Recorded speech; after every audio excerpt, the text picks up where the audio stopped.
Yes, it's okay. It's me. It's me. Don't worry. I'm back. It's okay. I know I've been gone a long time. This is episode 43 of Talk Wrestling, and we're back on. Aaron, can I say it? Is it okay if I say it? YouTube. Oh my God, YouTube. We are back on YouTube because, well, Aaron created a new account. The bad news is, well, the good news is you're going to see more of Talk Wrestling every week. The bad news is you're not going to see more of Talk Wrestling every week because shorter shows. I've been asked repeatedly since I did a rant on TNA, are you going to do a rant on WWE? And I thought, well, I can do that. The only thing is I have to split it up into 3 parts because, well, there's 3 brands of WWE. And if you focus on WWE as a whole, it's too convoluted, if you will. So I split it up. I'm going to talk about Raw right now. Raw is definitely still the favorite brand of most people. It's my favorite brand, of course, of WWE. They have the least problems, but they still have problems. They do. Start at the top. You know, World Heavyweight Champion John Cena rushing back too soon from an injury. I think so. You know, although Michael Cole played it way out of proportion earlier in the week on Raw. You know, most people take a year for a neck injury like John. No, Cole. Once again, you're an idiot. You're stupid. Be quiet, Michael Cole. Go sit in your corner like a bad little boy, because you are. John Cena's neck injury was not the same injury as Benoit had. Oh, I said the B word. Or Stone Cold had, or Lita had, or Edge had, or any of those people had. He didn't have the same type of injury, so he wouldn't have been out a year. He had a herniated disc, not a ruptured, not a break or any of that. So he was out for the allotted time. He came back, and the time he's supposed to come back in, he was gone from SummerSlam to Survivor Series, which made sense, and he's back. Putting the belt on him right away, I'm not sure that was the right idea. But we'll see how it plays out come Armageddon and beyond. The World Tag Team Championship, I think, is ridiculous that CM Punk and Kofi Kingston are champions. Yeah, they're fan favorites, but who cares? They took the belt off of Priceless because Ted DiBiase is going to make a movie, the sequel to John Cena's movie, and it's going to be a direct-to-video. They're not going to put it in theaters because they know it's going to be bad. They know it's going to tank. They know it would tank at the box office if they put it in theaters. Different character, different scenario, all that stuff. It's going to be totally different. The Marine worked because A, it was John Cena, B, because the plot was right for John Cena. This whole remake thing is a bad idea by WWE and by WWE Films, and taking the belts off Priceless was a mistake. They are the best thing going on Raw, not named Randy Orton. And the fact that they've put them kind of with Randy Orton is a great move on WWE's part. He's kind of like their godfather, so to speak. And they go to him every time they screw up or they do something right. Yeah, what's up now? I did it right. And Randy Orton goes, great. Do something different. That's great. Randy Orton, what they've done with him, my friend Cassie pointed this out to me at the LA Kings event about a week and a half ago.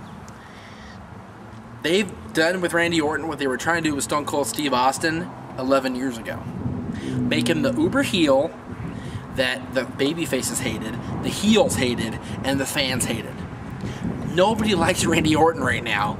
The fans don't like him, the baby faces don't like him, even the heels don't like Randy Orton right now, and it's great. That's what they were trying to do with Austin all those years ago, before he went, off to superstardom when he became the man. Randy Orton's the best thing going on Raw right now, and I think they should continue with that, and he should be the World Heavyweight Champion.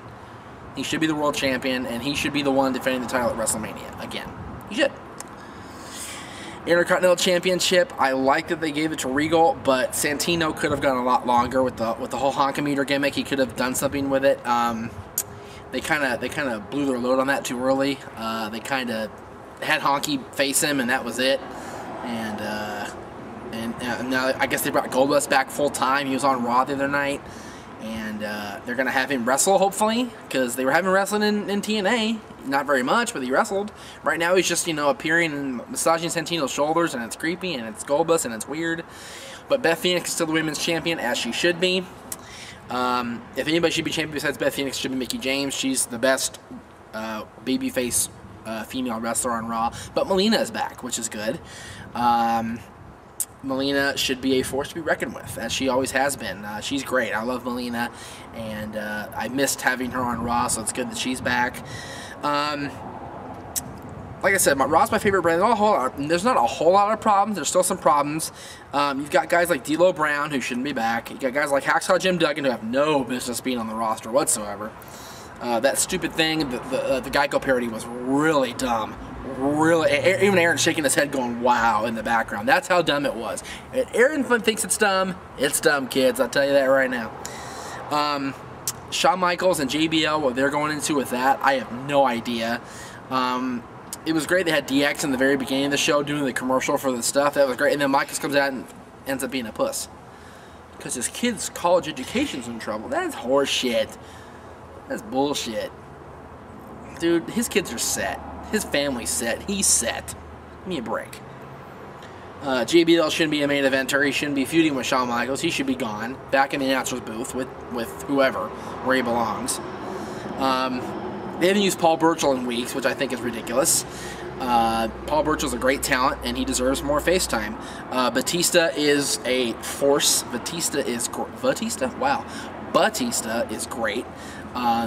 People don't give him enough credit. They give him a lot of flack. They give him, oh, you know, he's just a big roided up freak and, you know, whatever. And he's friends with Triple H. Well, yeah. But you know what? He's a dominant force to be reckoned with, and he should be. He's a big dude. He's got a lot of talent, though, as well. He's awesome.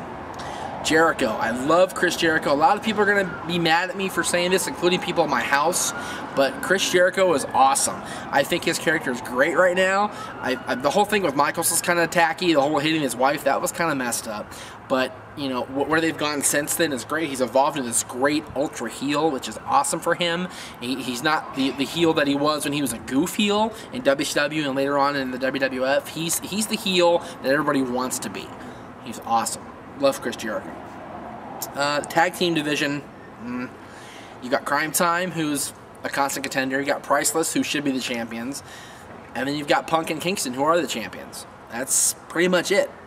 Mike Knox is useless. Rey Mysterio, I think, is hurt again. I think he hurt his arm the other night on Raw. He fell off the stage. Oh, it's sad. Snitsky's useless. You know, he's got his yellow teeth. Big deal. A lot of people have yellow teeth.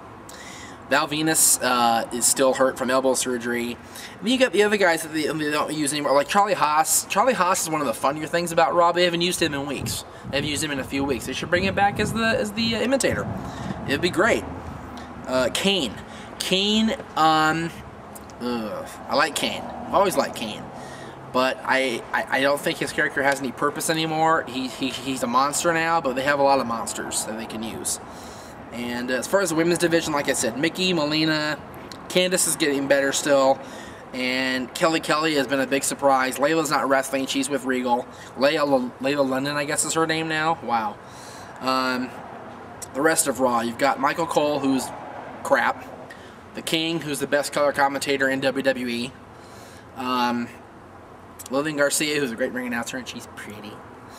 Ron Simmons, who says damn. That's what Ron Simmons does. He says damn. And the head of Raw, I guess you can call her now, Stephanie McMahon. That's cool that she's in charge of Raw. That's cool. It's good to see her back in a GM-type capacity. Like I said at the beginning, not too many problems with Raw. SmackDown and ECW are way worse off than Raw is right now. But that's my take on Raw. So, we'll see you next time with my take on ECW.